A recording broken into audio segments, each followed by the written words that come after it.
Bonjour à tous les bien-aimés, frères et sœurs en Jésus-Christ. Je viens ici parler de Jésus. Je viens ici parler de Jésus comme étant Dieu fait homme pour sauver les hommes.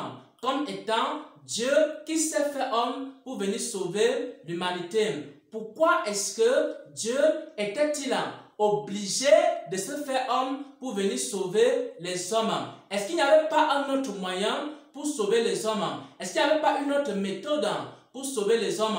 Pourquoi Dieu était-il obligé de venir s'incarner, de devenir un homme, un simple homme, venir habiter dans un corps humain pour venir sauver les hommes? C'est ce que nous allons voir ici dans cette révélation que le Seigneur m'a accordé la grâce de recevoir en cette semaine. Bien-aimé, tout a commencé dans le jardin d'Éden. Pourquoi? Parce qu'il y a deux lois de Dieu. La première loi de Dieu, c'est que si quelqu'un pêche, la personne va mourir. C'est pourquoi il est écrit ici que le salaire du péché, c'est la mort. Donc, la première loi de Dieu ici, c'est que si quelqu'un pêche, la personne va mourir. Ça, c'est la première loi. La deuxième loi, c'est que pour effacer le péché d'une personne, c'est-à-dire si quelqu'un pêche, on peut quand même effacer son péché, mais il faut qu'un sang sans péché soit versé. Il faut qu'un sang sans défaut soit versé. Il faut qu'il y ait effusion du sang. C'est pourquoi les Écritures nous enseignent aussi que sans effusion de sang, il n'y a point de pardon des péchés. Donc, il y a deux lois. La première loi, c'est que si quelqu'un pêche, la personne va mourir. Et la deuxième loi, c'est que pour effacer le péché d'une personne, il faut que le sang d'une personne pure soit versé. Maintenant, Adam a transgressé la première loi. Pourquoi? Parce que Adam a péché dans le jardin d'Éden. Et parce que Adam a péché, Adam devait mourir. La première loi, c'est que toute personne qui pêche va mourir. La première loi, c'est que l'âme qui pêche mourra. Et aussi, le salaire du péché, c'est la mort. Parce que Adam a péché, Adam devait mourir. Parce que le salaire du péché, c'est la mort. Si Adam n'avait pas péché, Adam n'allait pas mourir. Si Ève n'avait pas péché, Ève ne devait pas mourir. Mais parce qu'ils avaient péché, ils étaient sous le coup de la première loi. Et cette loi dit quoi? L'âme qui pêche, c'est l'âme qui mourra. Maintenant, pour sauver les hommes, il fallait donc appliquer donc la deuxième loi. La deuxième loi, c'est quoi? La deuxième loi, c'est que pour que les péchés soient effacés, les péchés d'une personne soient effacés, ou alors pour que le péché d'Adam soit effacé et le péché de la descendance d'Adam soit effacé, il fallait faire quoi? Il fallait simplement que le sang d'une personne qui est sans péché soit versé. Maintenant, la première solution ici, ça avait été qu'on puisse verser le sang des animaux, qu'on puisse égorger les animaux, qu'on puisse égorger des brebis, qu'on puisse sacrifier également les boucs et les taureaux. Mais le sang des boucs et des taureaux, dans l'Ancien Testament, ne pouvait pas sauver les péchés des hommes. Pour une raison qui est simple, il fallait le sang d'un homme pour sauver les hommes. Il fallait le sang d'un homme pur pour sauver les hommes. Donc, les boucs et les taureaux n'obéissaient pas à la deuxième loi. La deuxième loi dit quoi? La deuxième loi dit qu'il faut qu'il y ait une personne, la même nature que l'homme, qui verse un sang pur. Et c'est ce sang pur-là qui peut sauver les hommes. Mais le sang des animaux ne pouvait pas sauver les hommes. Bien qu'on égorgeasse les animaux, bien qu'on sacrifiait les animaux, le sang des animaux ne pouvait pas effacer les péchés des hommes, simplement parce que les animaux n'étaient pas la même nature que les hommes. C'est le sang d'un animal qui peut effacer les péchés d'un animal, mais c'est aussi le sang d'un homme qui peut effacer le péché des hommes. C'est pourquoi le sang des animaux ne pouvait pas effacer les péchés d'Adam et la descendance d'Adam. Maintenant, l'autre solution était que ce soit peut-être le sang des prophètes.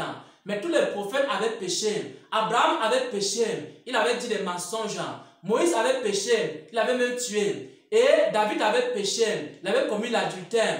Tous les prophètes ont commis des péchés dans leur vie. Donc le sang des prophètes ne pouvait pas effacer les péchés des hommes. Il y a une troisième solution ici. Ça a été que ce soit plutôt un ange qui s'incarne, un ange qui prend la condition humaine. Mais on va se rendre compte aussi dans Apocalypse 5, à partir du verset 3 ici, on va se rendre compte que même le sang des anges n'était pas pris pour sauver l'humanité. Nous allons voir ça dans Apocalypse 5 à partir du verset 2.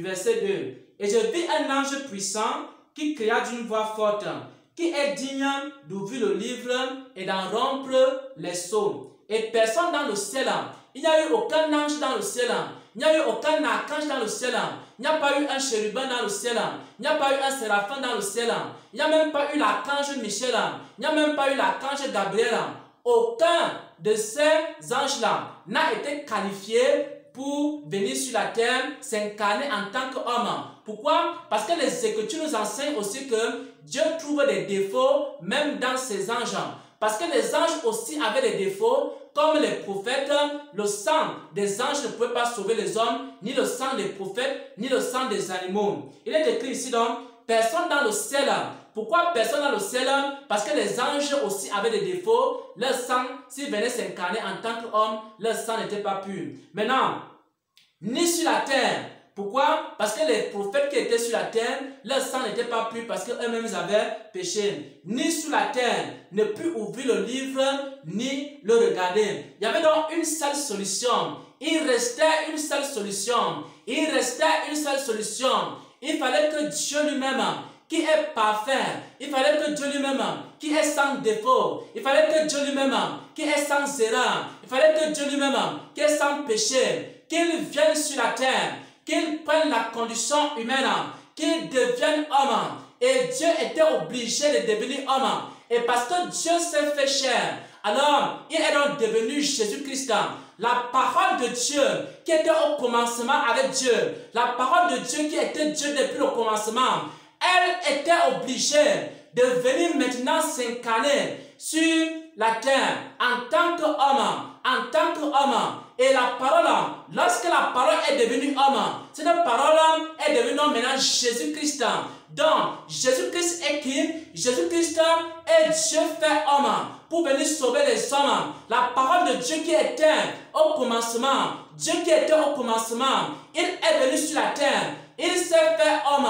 Il s'est fait homme pour venir sauver les hommes. Pourquoi? Parce que le sang des boucs ne pouvait pas sauver les hommes. Le sang des boucs n'était pas pur. Pourquoi? Parce que le sang des prophètes ne pouvait pas sauver les hommes. Le sang des prophètes n'était pas pur. Pourquoi?